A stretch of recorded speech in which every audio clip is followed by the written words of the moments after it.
Now, just a bit of a heads up, this episode comes with a trigger warning, as it includes frank discussion of death and human remains, with descriptions of war crimes involving men, women and children, scenes following an explosion and the dissection of human cadavers.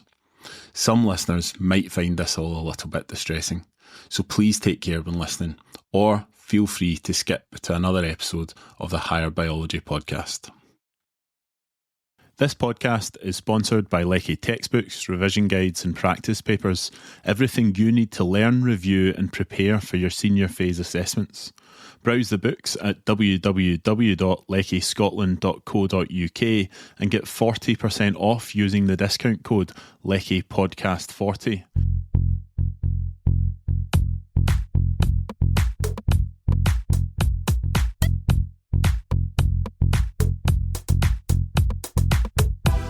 Biology is the study of living things, but this episode is more about death, what comes next, and what we can learn through anatomy and dissection. I'll be joined by Sue Black, an extraordinary female scientist whose journey took her from working as a teenager in a butcher's shop to becoming a world-class leading forensic anthropologist, a professor at Oxford University, and a member of the House of Lords. This is biology beyond the textbook. Raw, real, and a powerful reminder of where scientific knowledge can take you.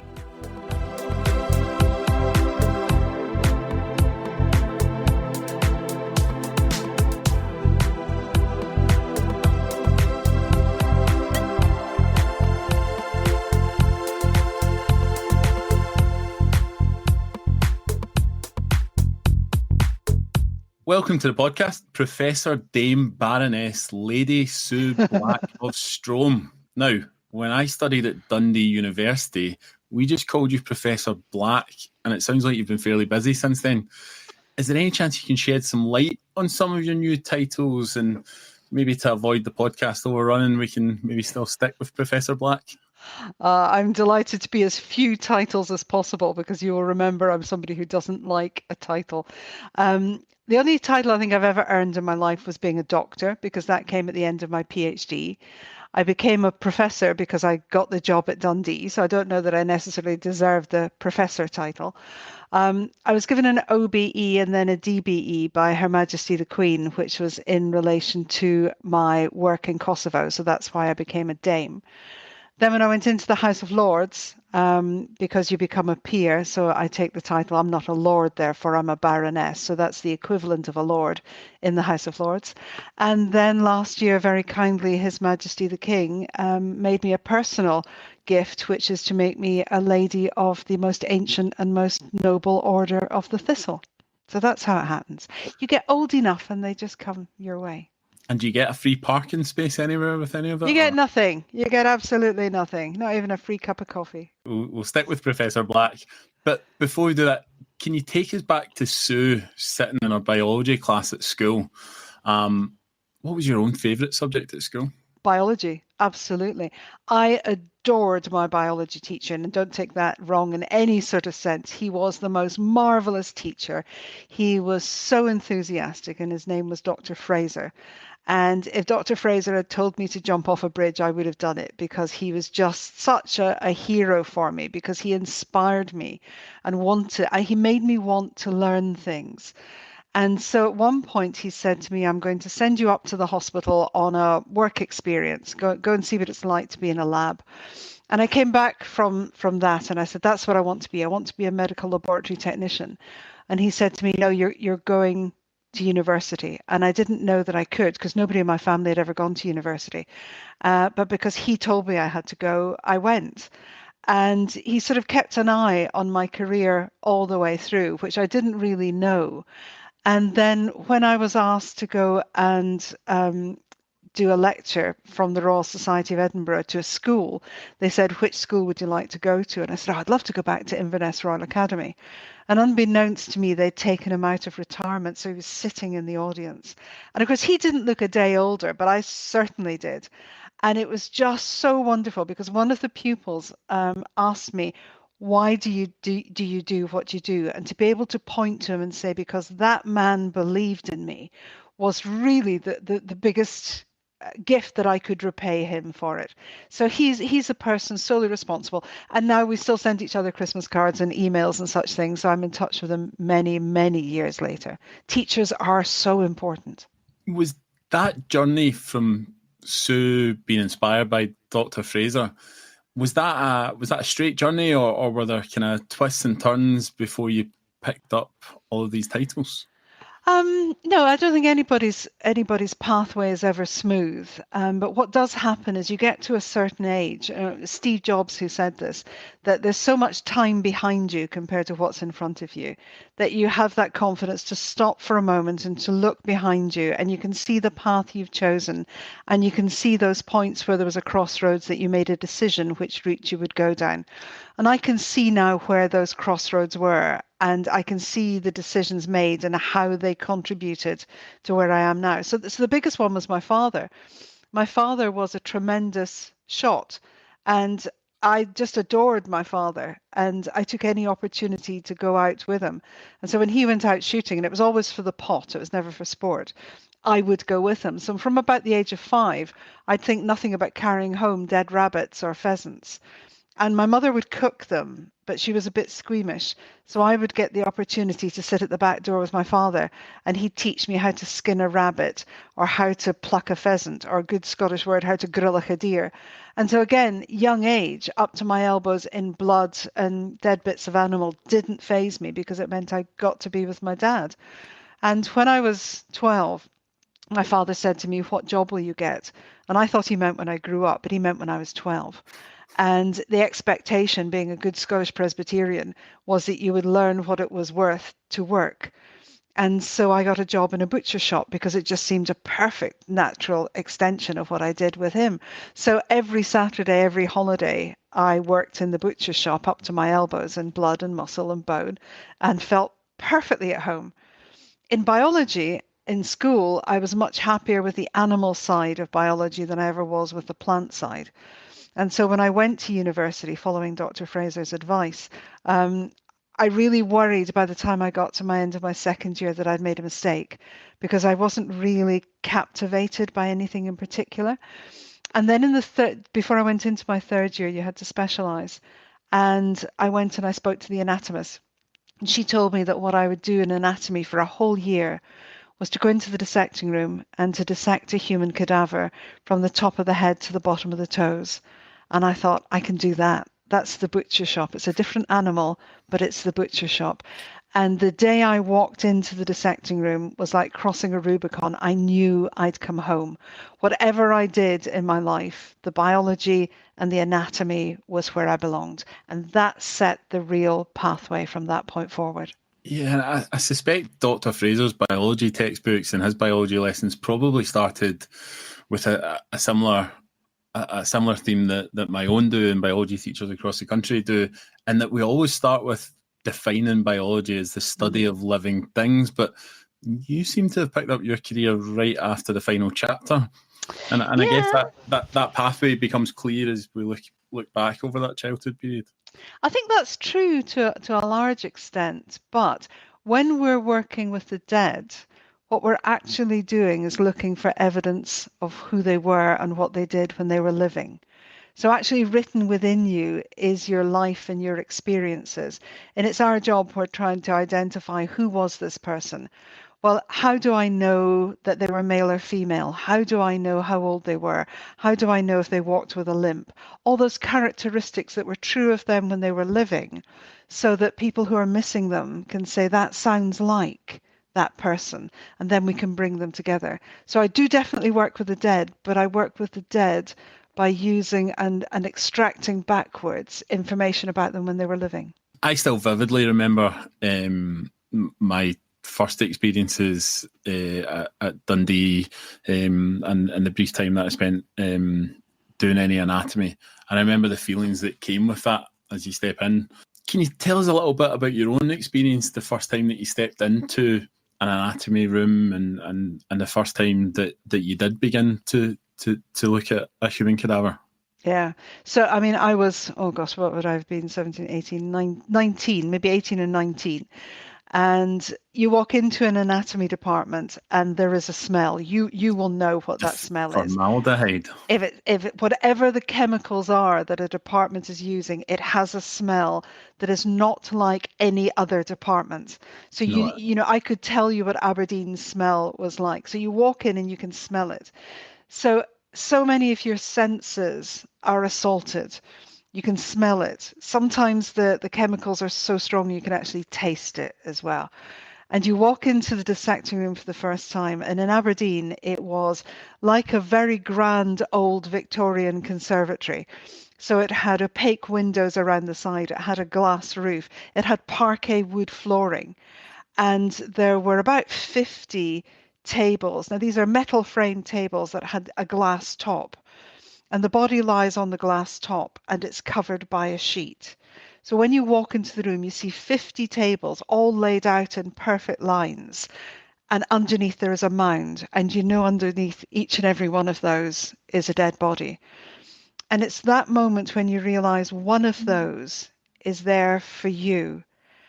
And the sole thing that that person did or expected of you is for you to learn. And so they didn't receive any funds, any sort of incentive to donate their body for dissection. They do it just because they want you to learn.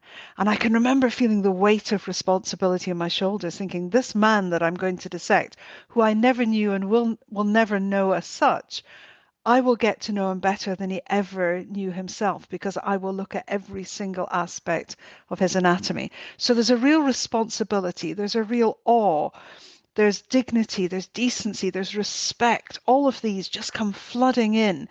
There's no place for nonsense. There's no place for disrespect. And then you have to roll out your dissecting kit. And there are handles for scalpels and there are blades for scalpels. And nobody teaches you how to put the actual blade onto the handle, which is the most obvious thing you think anyone would do. So the first thing you do is trying to put it on, you cut your finger. And so suddenly you look down and there's blood everywhere. And you know that it's not blood from the body, it's blood from you. And you think, I'm going to have slices out of my hands by the time this is all done. So you're now really nervous because you realize that you're incompetent and you're not in any way qualified to undertake this task. You get the blade onto the scalpel and you fold back the sheet, and there's a dead person in front of you, and you're holding this instrument. And it's your job to make that first cut into human skin. And it's terrifying, absolutely terrifying. And you think, am I going to be sick? Am I going to be scarred by this? What's it going to be like? And the fear of it is almost overwhelming. So it's your own inner senses. It's what you're seeing. It's what you're smelling. It's what you're tasting. It's what you're hearing. And the enormity for some people of the first time that you see somebody dead and you're now going to cut into it. But then once you cut into the skin, usually on the chest, because where the chest bone is, the breastbone is, you can't actually cut too deep. So it's a really safe place to start because you can't do anything terribly wrong. And then you start to peel back the skin. And at that point, you're thinking, it's not going to take me a year to do this. I'll do this in a couple of weeks. And then suddenly when you get just the enormity of the detail that's underneath that skin, you realize you're never going to learn it in a year. It's going to take you 10. And you stop being scared and you start being fascinated. And that's when you know you're meant to be an anatomist. Stay with us. We'll be right back. Looking for a way to make biology unforgettable for your students? At Field Studies Council Millport on the Isle of Cumbrae, they bring biology to life through immersive curriculum-linked fieldwork. Their expert tutors, PVG cleared and first aid trained, guide learners through real scientific investigations, from sampling ecosystems to analysing data and completing full advanced hire project work. Everything's provided: risk-assessed field sites, residential accommodation, equipment and learning materials. With around 7 hours of tutor-led hands-on experience each day, students gain confidence, independence and a deeper understanding of biology in action. So why just learn biology when you can live it? Find out more about this trusted provider at www.field-studies-council.org/locations/Millport.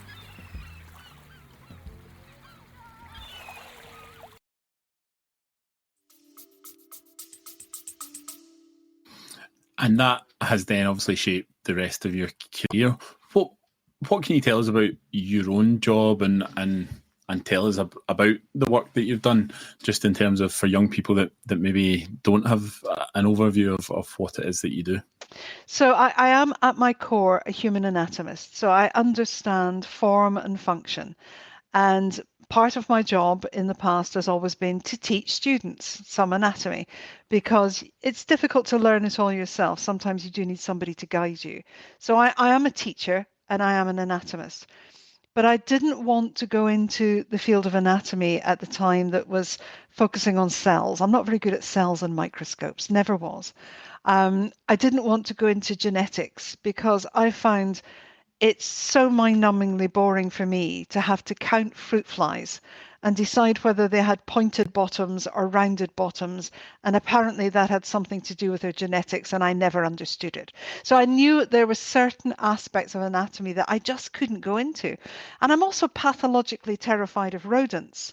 So I hate mice and rats and gerbils and hamsters and things. And so much anatomy was based on animal models. And I just knew I couldn't, nothing could persuade me to pick a dead mouse out of a bucket, nothing. And that so makes me feel slightly better, because all these years later, I'm going to hold my hands up that we did do a rat dissection, or a mouse dissection possibly, at Dundee University, and it was a Friday afternoon. I still vividly remember it. And obviously we talked about the smell of chemicals within the anatomy area, but the smell of cutting into the rodent, I still remember hitting me. And I should probably also, those that know me will know I have a bit of a fear of rodents. Yeah. And in that initial moment, as I made that initial cut, I realised that I wasn't really up for spending the next 2 or 3 hours. No. And I did put my hand up and point out that I had another engagement that I needed to get to. And I don't know if it was yourself or one of the other professors, very kindly accepted that and wished me good day. And I left my lab partner to it for the day. So I'll hold my hands up and apologise to whoever was there at the time. But I think that maybe makes two of us. So what my partner used to have to do for me when I had to do the zoology classes is he would pick the rat out. He would pin it out on the board for me. And then I would put a paper towel over its tail, because I hate their tails. And I put a paper towel over its head. And providing I couldn't see its top and its bottom, then I could dissect the bit in the middle if I had to. Maybe that was the advice I needed that day, but I think we're too late now. So the result was I needed to do something that wasn't based on animals and wasn't based on cells or genetics. And my supervisor came to me and said, well, why don't we look at what you can do at identification from bone? And forensic anthropology wasn't a subject in the UK at that time, and I didn't even know that's what I was doing. But I did my honours project and then my PhD on identification of the human from skeletal remains, and then from fragmented skeletal remains. And then when I was doing my PhD, because you've got to bear in mind, I am so old that this was a time before we had DNA being used in the forensic field at all. The medics understood a bit about DNA and genetics, but we weren't using it in the forensic world because that didn't happen until Alec Jeffreys did his experiments in the 1980s. And so the police had a missing person who'd been flying a microlight, and it had crashed off the east coast of Scotland, and the body had gone into the water, and the body was not found. About 2 weeks later, a body was washed ashore. Now, 2 weeks in the North Sea, you can imagine what condition the body is in. And because it had been heavy weather, the head region was quite badly damaged, so you couldn't identify somebody from their face, and the teeth had been damaged as well, just because of the rocks and the waves and such things.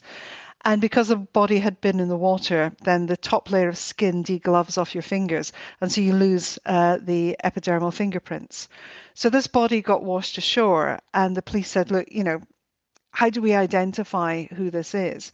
And so we came over from anatomy. And so for me, it was, I could help my father, I could be in the butcher shop, I could be in the dissecting room. Can I now go into a mortuary? It's the same sort of thing, but it's a different sort of atmosphere. And I loved it when I got there because I felt I was using my anatomy to be able to address a real world problem. So we could identify the individual as male. We could tell what racial origin he was. We could tell how tall he was. We could tell how old he was. And that fitted the missing person. We also noticed that he had a birthmark on his chest, just a small one. And we asked his mother, did he have a birthmark? And she said no. Her son was perfect. He had no birthmark. We asked his girlfriend, and his girlfriend said yes, he had a birthmark. So for us, it was that real identifier that said, you have to know who you're asking the question of to know what kind of a response you will get. Because of that, the Procurator Fiscal was prepared to release the body as the named individual, and everybody accepted it was him apart from his mother. She didn't choose to believe it could be her son because she wanted to live with the hope that he would not be dead. And that was a really important message for me and a learning point for me that said the work that we do is not just about justice. It's humanitarian work as well that says if we can identify the person, then there's a chance that their family can accept what is horrendous news, really horrendous news, but they can start to grieve. And if they start to grieve, then they can start to heal. And your forensic work's taken you to some incredibly challenging places, from war zones to mass graves. How do you even begin to prepare for such emotionally demanding work? I didn't prepare at all because I had absolutely no idea what I was getting myself into. So I received a phone call one Thursday from a forensic pathologist friend of mine, Peter Vanessas, who was in Glasgow. And Peter said to me, Sue, where are you? What are you doing? Are you free this weekend? And I thought foolishly he was inviting me for dinner. And it wasn't. When I said I was free, he said, great, because we've got tickets. You're going to go from Heathrow to Skopje in Macedonia, and you're coming into Kosovo because we need you to help us in the war crimes investigations in Kosovo. And at that point, I thought, well, I roughly knew something was happening in Kosovo and Bosnia and such places in the Balkans, but I didn't know much about it. So I went off and did a massive amount of research because all of the work that I'd done had been on one body at a time. And now I realized I was going to be facing mass fatalities in a war zone, working with the military, working with the police in conditions that were not normal for what we would do, away from home in extensive heat, security issues because we still had snipers in the hills and they'd planted improvised explosive devices for us as well. And nothing could ever have prepared me for it, absolutely nothing. And we were the first forensic team to go into Kosovo, and we were the last team to come out. And I think those of us who were in on that first team, in many ways, what we did was we set the groundwork for all the others. And we knew that we could prepare the others for what was happening, but nobody could really have prepared us for it at all. And every single event we do, whether it's a war crime investigation, it's a mass fatality as a result of a natural disaster, it's a train crash or a plane crash, every single one is different.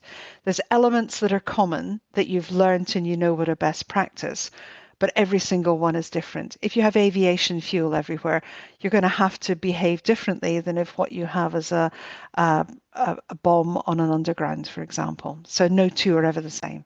When you're called to these scenes of such major human tragedy, you're obviously doing science, but you're carrying the weight of the stories, the identities, and the grieving families that you've mentioned already. How have you managed to balance the science with that human side? So it's a really important question because the answer is, and I will explain, but the answer is if we can't carry it and don't carry it well, then we can't do our job. And if we can't do our job, we shouldn't be there. So a very dear friend of mine who was a senior police officer when Northern Constabulary was in existence before we had Police Scotland. I was about to start to do some work and I asked his advice on whether I should do it. And he said I shouldn't, but he knew I wouldn't listen to him anyway. And he said to me, the most important thing you can do to protect yourself is don't own the guilt. You didn't cause this. You couldn't stop this. It's not your fault. You're not responsible for finding somebody who's guilty and taking them to court. And it's not your job to decide whether they get a life sentence or not. Your job is to find the evidence, recover the evidence, analyze the evidence, present the evidence, and go home. And the less you can stray into any of the area around it that is political or is emotional, the better. Because if you become personally involved, then what you can't be is an impartial scientist. And scientists have to be impartial. They can't be partisan. If you come to a problem with a preconceived idea, you're not being a good scientist. You need to come to the problem not knowing what the outcome is going to be, and then when it arises, going down whichever route it is that presents to you. So for us, it was about trying to be as removed as we possibly could from the personal element of everything, because you'd be standing at a graveside with a woman whose house had been burnt, whose all of her properties had gone. She had no money in the world. Her children had been killed. Her husband had been killed. She had nothing. And you come along as a scientist to say, I want to exhume the graves of your family. You know, it's quite something to have to be that scientist to say that to that woman. But you have to find a way, because your job is to find the evidence and recover it. And so we tend to involve people as liaison with the families so that we're removed from that bit as much as we possibly can, because otherwise we will become involved and we'll want to help. And the minute we want to help, we're not doing our job. So science always comes first. And is there a specific case that really stands out to you over your career? And if so, what were the biology skills or the knowledge that came into play?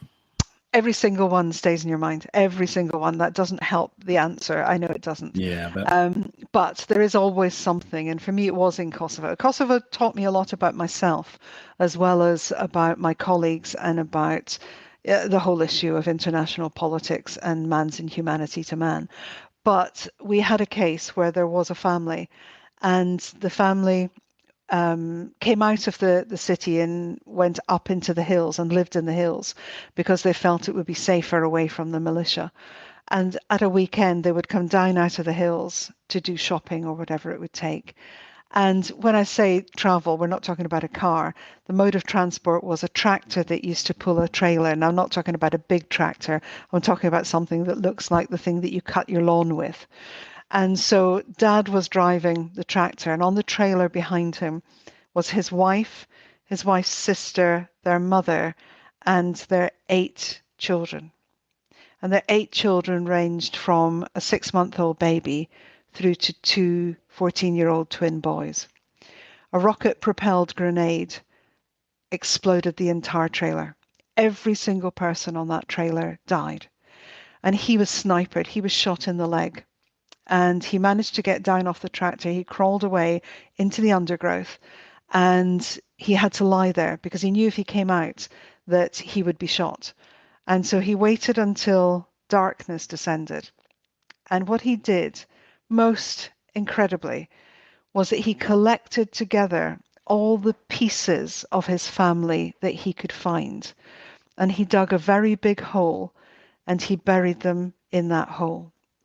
Now, we only found in that hole one half of his wife. I think it was the left-hand side of his wife. We only found the bottom half of his 12-year-old daughter, so that the bodies were not intact because they'd been exploded. And he had brought together what he could find and placed them all in one grave. And his rationale for doing that was, if he didn't, then the roving pack of dogs would use his family as a food source, and he couldn't do that. So we come along several months later and we say to him, this is an indictment site that the International Criminal Court wishes to exhume so that we can establish some evidence that will corroborate, in fact, that this is a war crime. Will you give us permission to exhume? And I don't know how you would feel, but I'm not sure I would want somebody exhuming my family under those circumstances. But he said yes. And the reason he said yes was he said, I'm concerned that all my family are jumbled in there together. And I'm worried that his God, my God, can't find them if they're all mixed up together. So I need God to be able to find each and every one of them. And that placed a huge pressure on us because we knew that there were at least 11 people in that hole in the ground. And we knew that at least 8 of them were children. So we undertook the exhumation, and we only found as much in that hole that would fill 1.5 body bags. So we knew he hadn't been able to find all of his family, all the parts of his family. So it fell to me in the mortuary, because one of my areas of expertise is identification of the human from fragments and identification particularly of children. And we were actually writing the definitive textbook on that at the time. So what I did was I laid out 12 sheets of plastic on the floor of the mortuary because I knew that there would be a mass of material that I just couldn't assign with any confidence to anybody. And I say with confidence because it's really important to know that at any point, a defense barrister in the International Criminal Court could say to me, we're going to go and dig up that grave. And if what's in that grave is not what's written in your report or it's not accurate, you are not a credible and reliable witness, and therefore we'll discount you and never let you give evidence. So we at all times have to be really cognizant of the fact that we are going to be examined on this in a very aggressive manner in an international court. So I laid out the 12 sheets. And it was quite straightforward to identify the wife, the wife's mother, and the older woman, so that the adults were quite straightforward. There was a 6-month-old baby, and the baby was still relatively intact, so that was very easy. We then were able to identify the 2-year-old, the 4-year-old, the 6-year-old, the 8-year-old, the 12-year-old, and then that left me 2 14-year-old twin boys. So these were individuals who were the same age. And there would be no point in taking DNA from them because the DNA would simply show that they were their father's sons. It wouldn't allow me to separate them. And we knew that what Dad wanted was 11 body bags back, and we wouldn't be able to separate the 2 boys. So we were content that everybody else, we had a little bit of everybody else up till that point, apart from the 2 boys. And so what we did was one of them, it was only just the upper part of his torso that we had, but he was wearing a Mickey Mouse vest. And we said to the police, go back to Dad and ask if any of his children wore a Mickey Mouse vest. Don't say one of the twin boys or whatever, just any of the children. And Dad came back without hesitation and named one of the twin boys, saying he was absolutely obsessed. Everything he had was Mickey Mouse. So on the basis of that, we were able to potentially separate the 2 twin boys. So we were able to give the father back a little piece of every member of his family and another mass that we just simply couldn't separate out which belonged to which. But we knew that we'd been able to achieve what he wanted, but we'd done it through science. We'd been able to show, how do you tell the difference between a 4-year-old and a 6-year-old? How do you tell the difference between a 10-year-old and a 12-year-old? And that all comes down to anatomy, comes down to the growth and the maturation of bones and of teeth. And it's science that did that day. It's something that's obviously really hard for, I'm sure, for a lot of people to listen to. But an amazing example of how science can really make such a difference in the most horrific circumstances. And when you think about why the science is there, it's doing 2 things. It was giving Dad some closure, but the other thing is it was showing for the International Criminal Court that these victims were women and children. If they're women and children, they're non-combatants. And if they're non-combatants, then this is a war crime, because it's expected that those who meet in battle, that there will likely be fatalities. But where your victims are innocents, then you can start to think about charging those responsible with genocide and with war crimes. So the science is working on both sides. Do you think that working so closely with death changes how you see life and what it means to be human? Kosovo changed for me what I held important in my life. So standing with families who've lost everything, and I knew I could go home, and I knew I had a nice home and a safe home and a comfortable, warm home. I knew there was food in my fridge. I knew that I could hug my girls every night and kiss them and read them a story and tell them I loved them. I had so much more than many did, and I'd never been so aware of just how rich my life was because of that, just in terms of safety, if nothing else. So it changed my perspective on what was important in life. I'd always had a very perhaps unusual relationship with death. And I take that back to my father's mother, to my grandmother. So if I adored my biology teacher and I adored my father, I absolutely worshipped my grandmother, who is my father's mother. Now, I love my mother. Please don't get me wrong. I love my mother. She was a beautiful woman, but I adored my grandmother. And she was from the west coast of Scotland, and she was born in Glenelg. And she was a tutor who spoke Gaelic, and she never really left in many ways, but she was so incredibly wise. And she was born at the end of the 1800s, and I was her little shadow. And being a West Coaster, she believed in things that were spiritual. She believed in ghosts. She believed in the other world, which I don't, by the way, but she did. And she would talk about very openly and freely. And we would talk about death and what death meant. And she would always say to me, death walks alongside you every single moment of your life. And at some point, when you're either expecting it or not expecting it, your paths will cross. Now, if death's going to walk alongside you, isn't it better to make that person a friend rather than an enemy? And because she was born in the 1800s, she couldn't have a friend that was a man. It had to be a woman. So death for me has always been feminine. Death has always been she. And there's something about feminizing death that takes away that Hollywood spectre and macabre of the Grim Reaper and the scythe and all of the fear, and makes you realize that death can also be kind and compassionate. It can be swift. It isn't always, but it is the end of a suffering at some point or another. And there is a kindness in there. So I've always dealt with death on both a physical sense and an emotional sense of being very comfortable with it. And of course, I've planned my death. Of course I have. And I've planned my life beyond my death, because what kind of an anatomist would I be if I didn't do that? So I don't want my death to be medicalized. I don't want to be in a hospital. But bearing in mind, you don't always get what you want. When death comes, when my friend crosses paths with me, I want to know what she looks like, what she feels like, what she smells like. I want to know what that moment is like, to go from being alive to being dead. Now, I'm not in any hurry for it to happen, which is important, but I am excited about what it will be like, because it's the last big adventure. And there's no rehearsal here, because you'll only ever do it once. So I can't say I didn't like that, I'm going to try it a different way.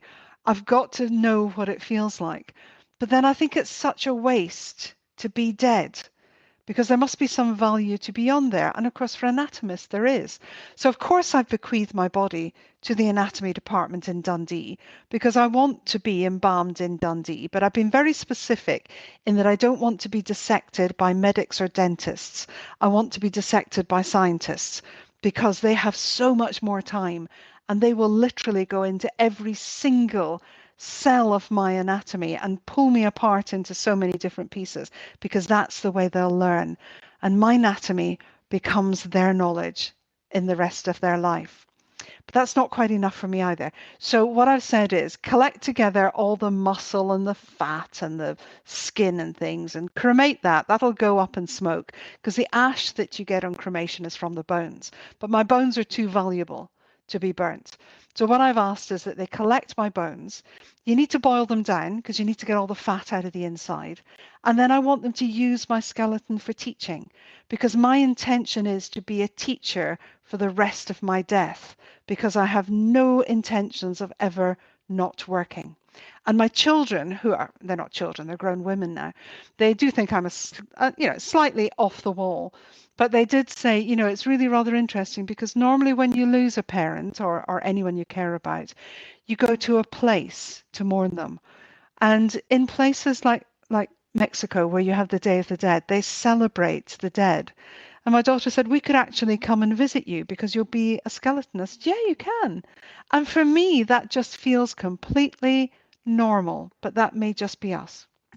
Certainly a different and I have to say a refreshing outlook on death, which is obviously a subject which I think a lot of people fear and are scared of.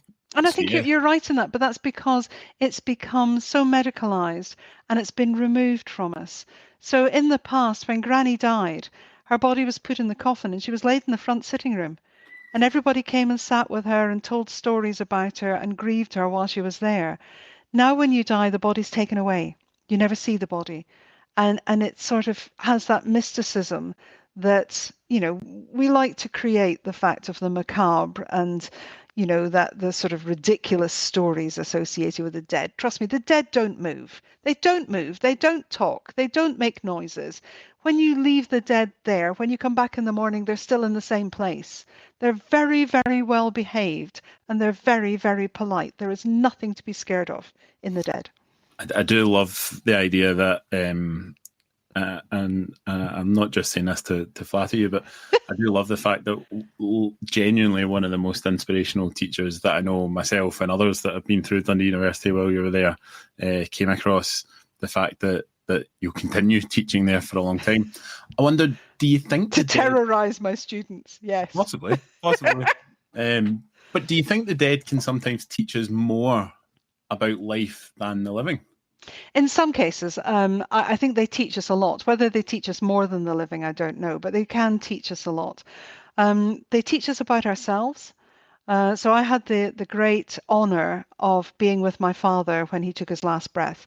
And so to be able to hold his hand when he went from being living to being dead, and the death rattle in his lungs, which is just his lungs filling up with fluid and lack of breath. But he'd had dementia for years beforehand, so we'd done our grieving, and it taught me that for the however long he was alive and still breathing, I would not leave his side because I knew he would die that night, and the nurses had confirmed it. I would not leave him. But the minute he stopped breathing, it wasn't my father anymore. And I knew I could leave him. And for me, whatever happened at that moment of death was not something scary. It was something very, very peaceful. It was something that was natural. Giving birth is natural. Dying is natural. It is going to happen to all of us. All we can hope for is a good death. But unfortunately, not everybody gets a good death. And when there is a bad death, then there are people that we need to bring in to help those around who are affected by that, to help them to try and understand. So death teaches us a lot about other people and about ourselves. And in death in my profession, then what we're doing is we're looking for the indicators of life. And life and death are just so intertwined, you can't separate them.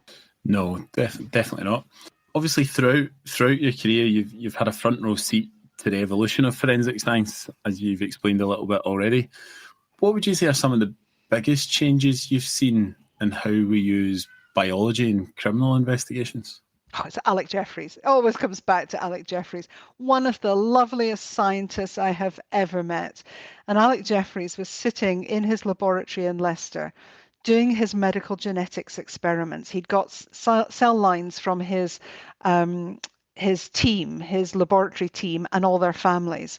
And he'd left an experiment running over the weekend, and he came back in the Monday, and he looked at the squares and the blots that he'd been looking at, and he went, "This doesn't make any sense." And then suddenly he just had that eureka moment, and he realized the reason that that they were all different was because everybody's DNA was different. And once he understood it was different, he could then start to see the patterns, which allowed him to look at familial lineage within DNA. And that just changed the forensic world forever. Never would it be the same again. And that was in my lifetime. So for me, that's a real experience. And Alec is he's just one of the nicest men, because I got to do the lauration for him when he had an honorary degree at Dundee. And to me, this is the nature of the man. I said to him, "What's the thing you're most proud of?" And he said, "When I was a child, I had a photograph of me and my dog published in the Beano comic. So the man who changes an entire forensic world, the most thing he was proud of was being in the Beano. And of course, being in Dundee, that was just perfect because that was DC Thompson. Yeah, But absolutely. it, I mean, to me, that was just everything. Somebody who had made such a change, who was so genuinely humble and down to earth. There have been changes since, but nothing as major as that. And how important is DNA analysis and cell biology, as much as you might not be a fan of cells, in forensic anthropology? And even since it's come into play, how's that technology changed over the years? It's changed dramatically. It's changed dramatically because there is a commercial element within there. So that there was money to be made out of creating the tests, the equipment, making it cheaper, making it faster, being able to do more with less. And where there's a commercial driver, then what you get is you get technological development. So whilst what Alec was doing in the early days was quite basic, but it was setting the basic science, he knew that if he'd gone into court at that point, he wouldn't have had the understanding of the science to be able to stand up and really be able to say what this was all about. So the basic science of genetics had to be undertaken. And then as we started to move forward faster, quicker, cheaper, and with less and less cells, we get to a point where now we only need one cell. And if we have that cell through PCR, we can replicate it. And in modern genomic sequencing, we only need one cell to create the entire genome. But that's a problem. It's great for science, but it's a problem for forensic science because we don't understand how cells transfer and how the DNA transfers and persists between individuals. So how do we know that the DNA that we find at the crime scene is in fact the perpetrators, or is it secondary transfer? So the perpetrator has taken somebody else's DNA because they were in a bar where everyone was shouting, and that's now been shed at a crime scene. So the DNA we have at the crime scene doesn't mean that the perpetrator is their DNA because it's become so sensitive. We just need one or two cells to be able to do that. So we have to be very careful that as the science gets more and more clever and more intricate, that we have an understanding of the problems associated with it so that we can make sure that we understand the more holistic situation. Because what happens if we go into court and we say, we found this DNA, it is yours. I know you're saying you weren't there, but you can't prove that you weren't there, and we think you were because your DNA is here. But that person is innocent. What we have is a miscarriage of justice. And in that situation, the forensic science hasn't helped justice. It's worked against it. And that's why we have to be so very, very careful about understanding the science and understanding what the results of the science may mean. Because everything we do is based on probability. It's based on likelihood ratios. It's based on statistics. So when we go into a courtroom to give evidence, the jury sits up straight because they think, oh, forensic scientists, I've seen this on CSI and Silent Witness, and it's all fascinating.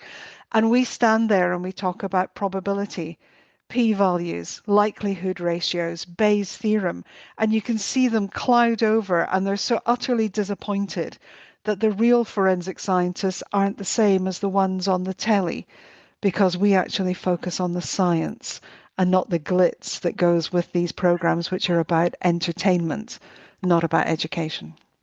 Far more interesting then, I guess. And we obviously talk about there about some of the kind of the basic science you referred to. Has there ever been a moment where a basic concept like osmosis or genetic variation that we would talk about in school has really made the difference in solving a case? So for me, there was a body that was found in a wooded area, very, very badly decomposed. And the accessory information, so the clothing, the handbag, the shoes, all of the circumstantial evidence was pointing towards this being a woman. And the identification was made that this was a woman of a certain age, of a certain height. And there was no positive ID made of that individual. And of course, when that happens, the case becomes a cold case. And so we need to go back and look at the evidence again.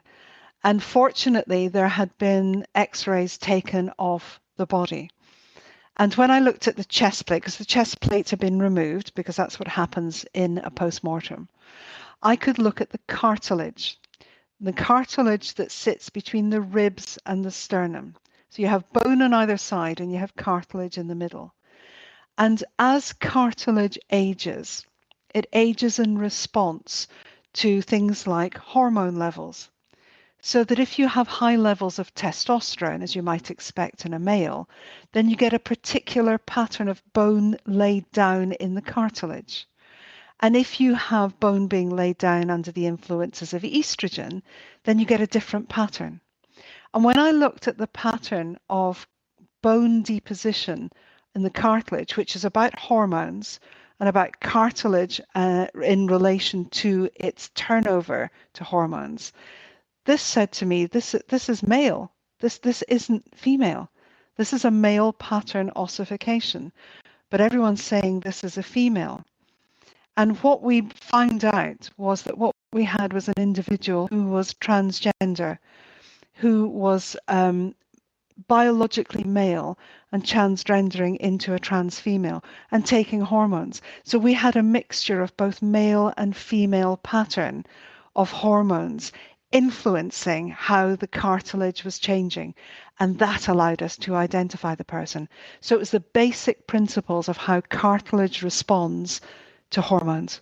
We could do this all day, but you use anatomy to help solve these crimes. What would be the most surprising or unexpected thing you've discovered during an investigation? Obviously, I suspect that might have been one, but what would be the most surprising? Every single one is different, and they're all surprising in their own way. Often, rather than it being the body that's surprising, it's the crime associated with it in some ways. So there was a woman came into a police station, and she said to the police, "Look, if you go and look underneath this patio, you'll find a body under it."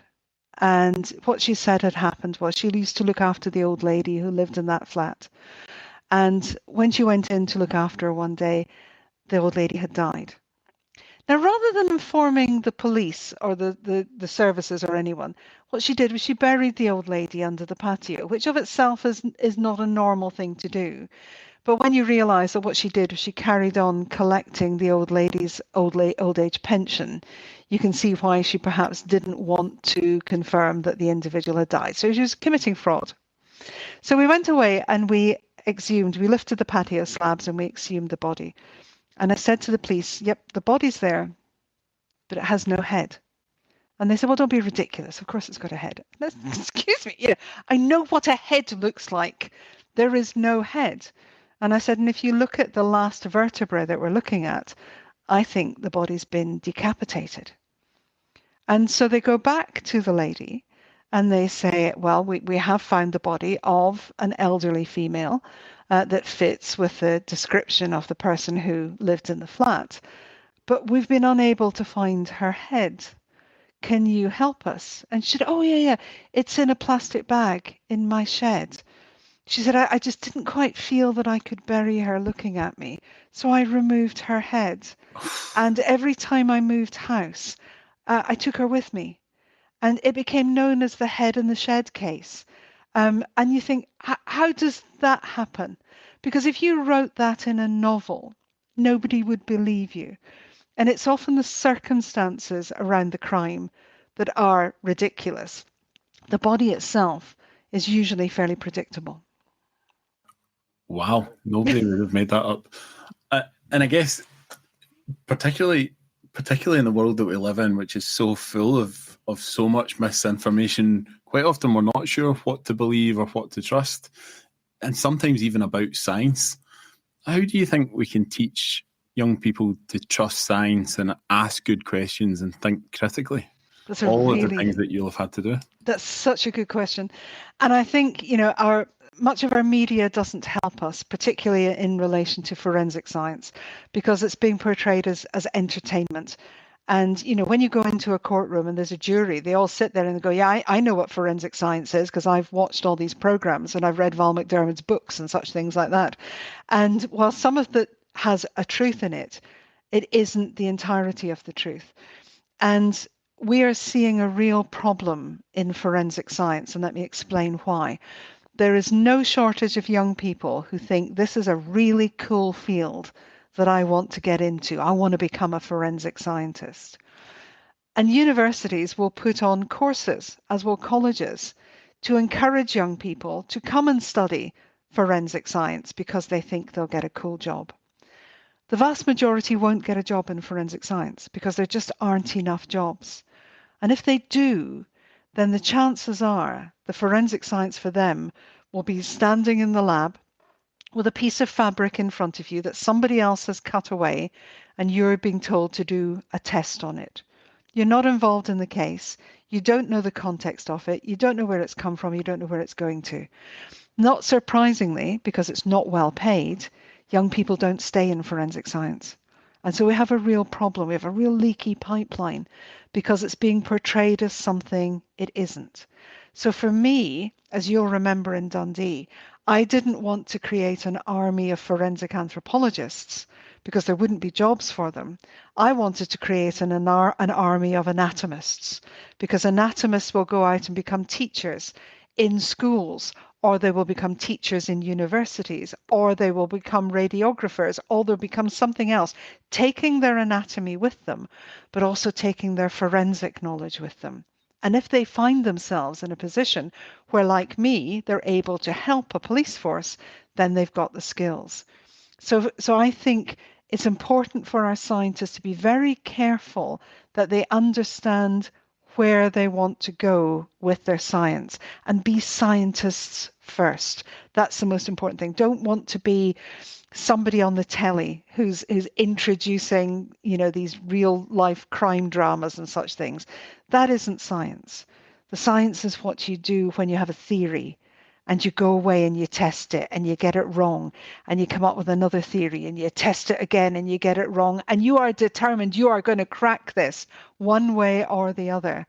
And if you're like Alec Jeffreys, you'll change the world, but very few people are like Alec Jeffreys. But what you can do as a scientist, you can make a difference. So if forensic science is your thing, please, please, please do not go and do a degree in forensic science. Go and become a real scientist first. Become a biologist or a chemist or a physicist or an anatomist, something where there is a really transferable set of skills that if you want to then specialize and do postgraduate studies or a doctorate in, then you can become special in something.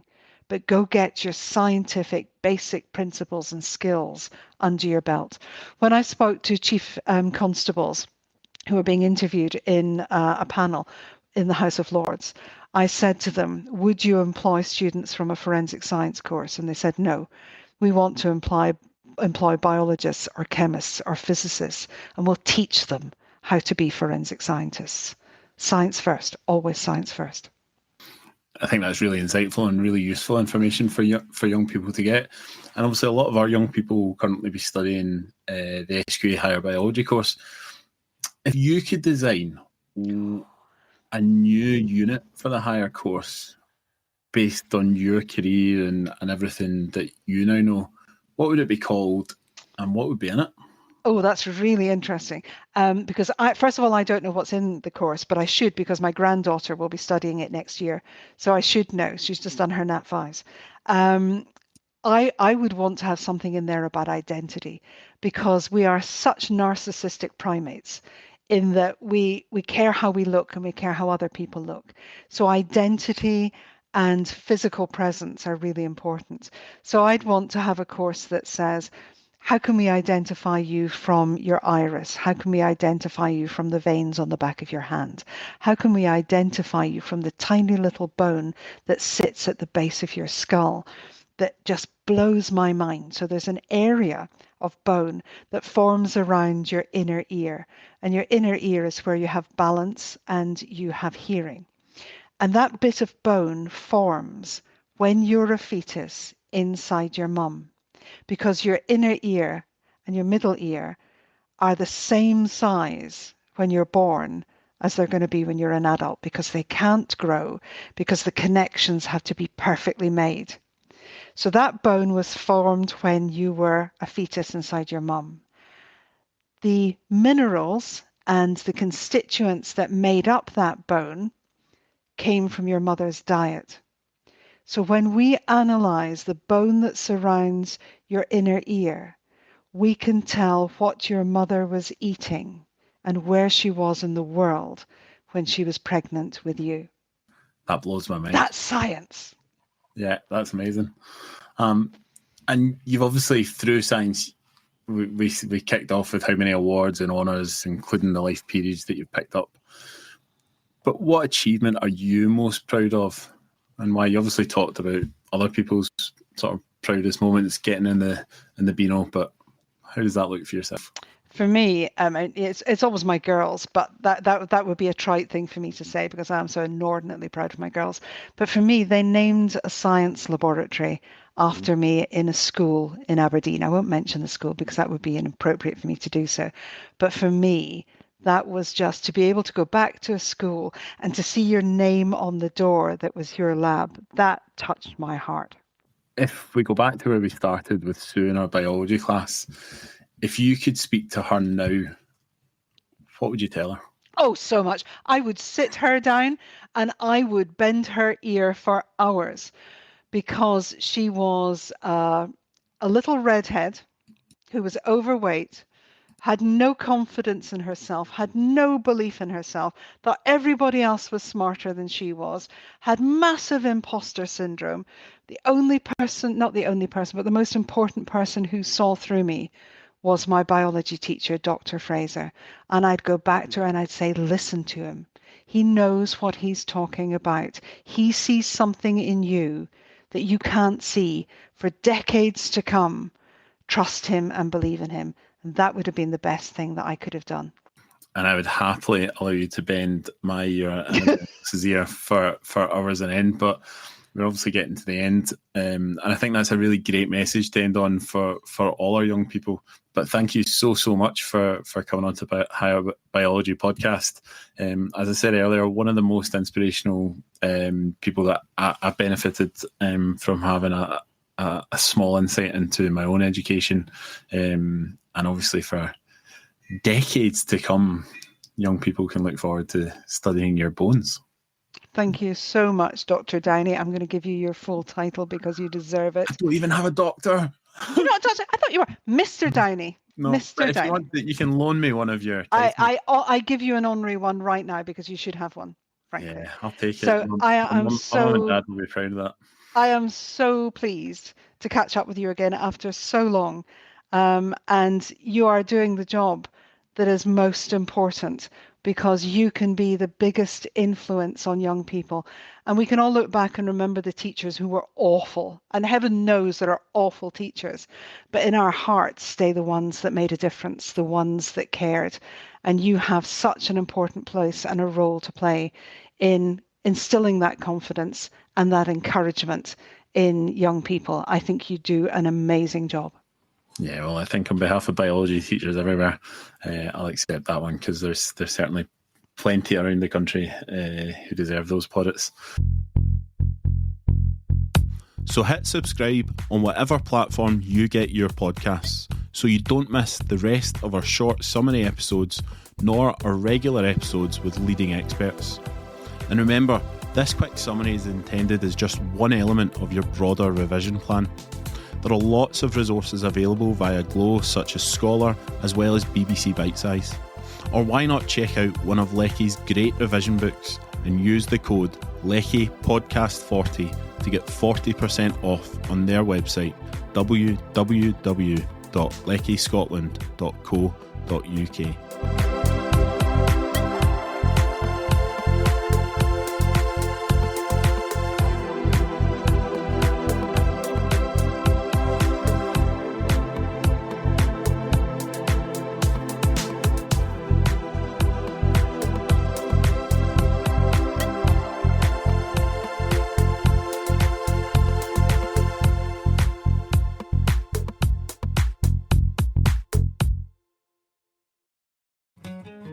Before we wrap up, if you're a science teacher like me, then you've probably already heard of Timstar. They've been supporting science education for over 60 years, and they really get what we need in the classroom. They've got over 4,500 products, including robust BMS microscopes and Bluetooth sensors that actually connect. Great for practical, hands-on science lessons. And through Scotland Excel, you get exclusive discounts, free delivery on everything, even ADR chemicals, and they offer free demos and training as well. So head to timstar.co.uk or get in touch with Lucy N. McCallum, your local contact here in Scotland, for advice or support.